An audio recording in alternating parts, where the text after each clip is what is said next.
Now, you might wanna go around, maybe over in that room and look around a little bit.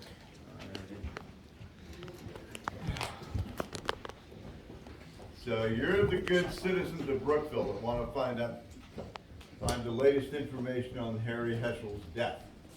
Well, Sheriff May, I suppose, sent you over here, since I'm the chief detective. I'll tell you what we know, then you can make up your own mind. About February, let me look at my notes here. Now, yes, Saturday, February 16th, 1918. Harry Heschel was about 9 years old. He was an active little boy. Him and his buddies, Broen and Popson, they just terrorized the whole community. But you could see them fishing or swimming down in the sandy lake. Those boys enjoyed life. Last thing Harry said to his mother was, I'm going over to see the Rowan boy. And he went through that split in their fence in the backyard. He said he'd be back by dinner.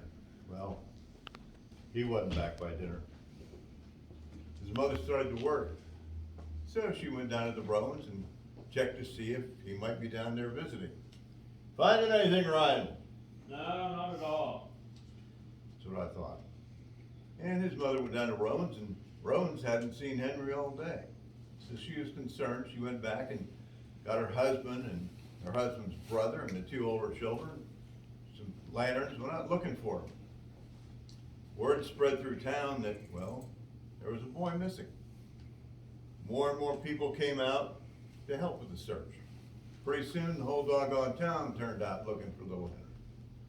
They searched all night, found nothing. Next morning, they went down to the sheriff's office. Sheriff Mays organized a search. We searched every barn, stable, hen coop, anything where that little boy might be hiding.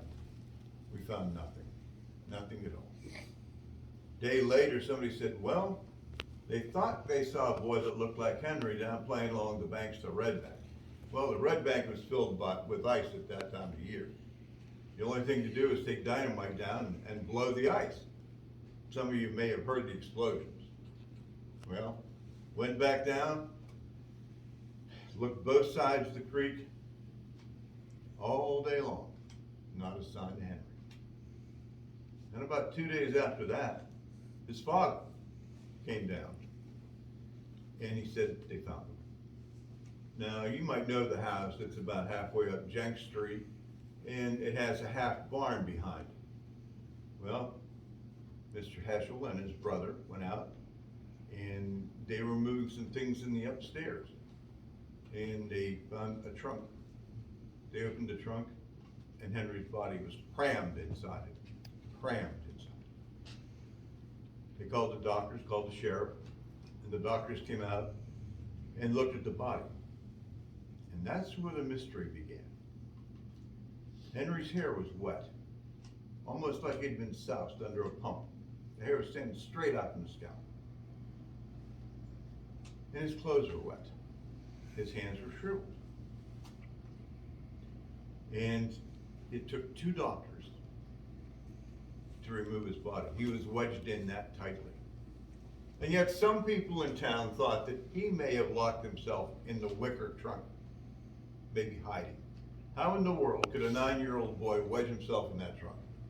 He wouldn't have suffocated. You know what a wicker basket is like. There's plenty of air going through there. He was only 100 feet from the house. If he screamed or yelled out, they would have heard him. The only thing to do was to call a coroner's inquest.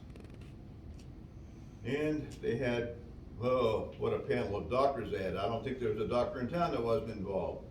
There was Dr. Mills, Dr. Thompson, Dr. Money, Dr. Whitehill, and Dr. McNeil. Every learned man in Brookville was part of that process. They took him down to the Wright's undertaking rooms, this very room, to conduct the autopsy. It's a true story. First thing they did was look at Henry's lungs. His lungs floated in water. Henry did not drown. So why was he wet? They looked at the brain. There were no bruises on the brain. They looked at his spine. The spine was intact. In fact, there were no broken bones. They found a little bit of blood coming from his nose. He had 2 bruises on the small of his back, about the size of a quarter, and 2 dime-sized bruises on his knees. Other than that, there was not a mark on the boy. They called a coroner's inquest. They interviewed about 20 people, and there was no one who saw anything or knew anything. The doctors concluded that he was strangled.